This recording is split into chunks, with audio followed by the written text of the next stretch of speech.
Trading in excessive traffic noise for excessive wind noise. This might be tell it to someone. First question is from Serious Mind.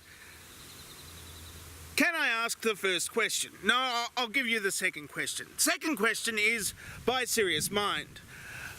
How can an infinity war have an end? Well, an infinity war, of course, means that it's going on infinitely. But there is if there is an infinite amount of space and an infinite amount of time, all you have to do is halve the infinity, which is still infinite, but it's a smaller infinite than the bigger infinity. So if you halve the amount of infinity that you need, mathematically speaking, it's still bigger than everything that ever has or ever will exist. So you can have an infinite amount of warfare in an area that is also infinite, but because it's half an infinity, and we're in the half of infinity that's not in that half, that means that we, ipso facto, are not in that infinity war.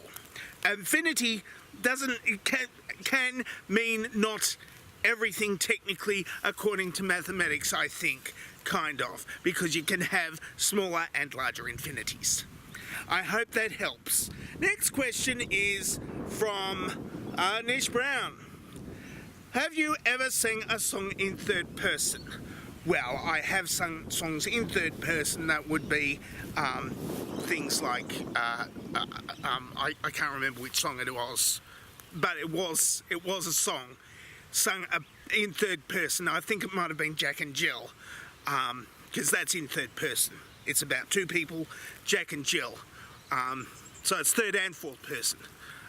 But because I am first person, you are second person, and the third person is the person we're singing about, and Jack and Jill were third person. Jack is the third person, Jill is fourth person, because the Jill is subsidiary to Jack, not because Jack is obviously the main character in Jack and Jill, because you've got Jack with a crown that he broke, and she just came tumbling after.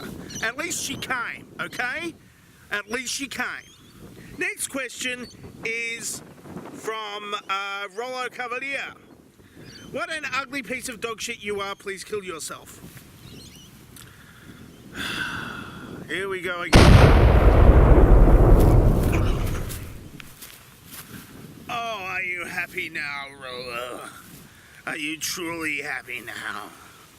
Next question is from Joe Freddy. Using the medium of expressive dance, can you explain the merits, or lack thereof, Australia building a wall, and whom should we claim is paying for it? Well, of course, if I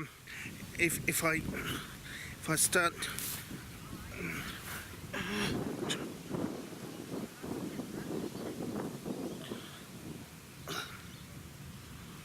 We've already got one. It's over there. It's like big, and it's got like graffiti and sparkly bits on it. It's holding up a building. What are you talking about?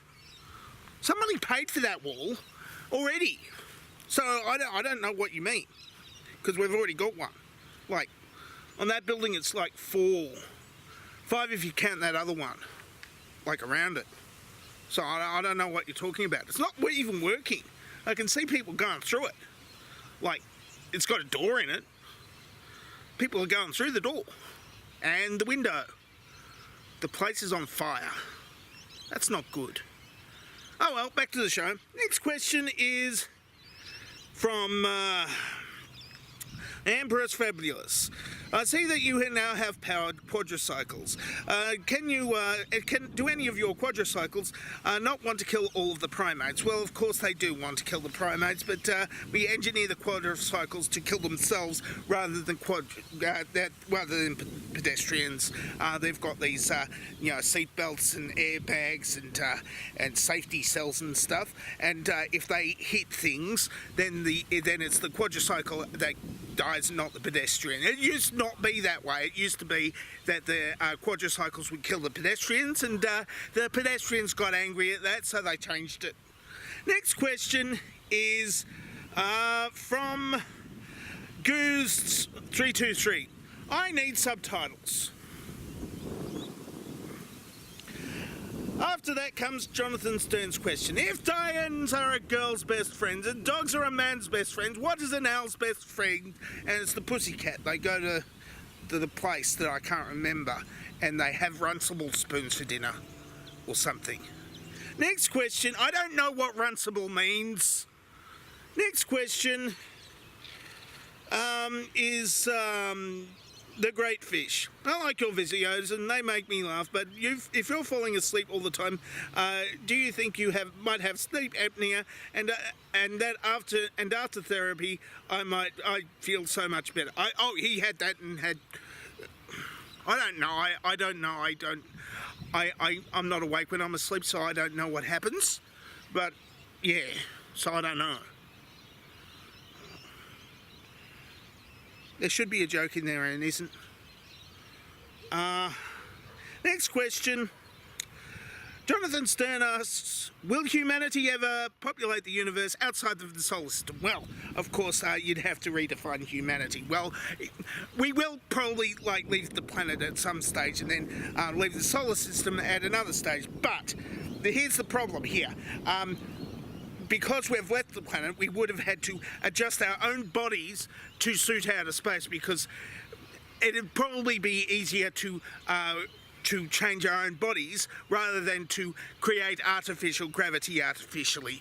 Anyway, after we leave the solar system in our in our new gravity bodies, which don't thing gravity, they don't need gravity at all, we'd have to go to that other place, the other planet, and we would have to settle that planet, but we'd have to change the entire planet.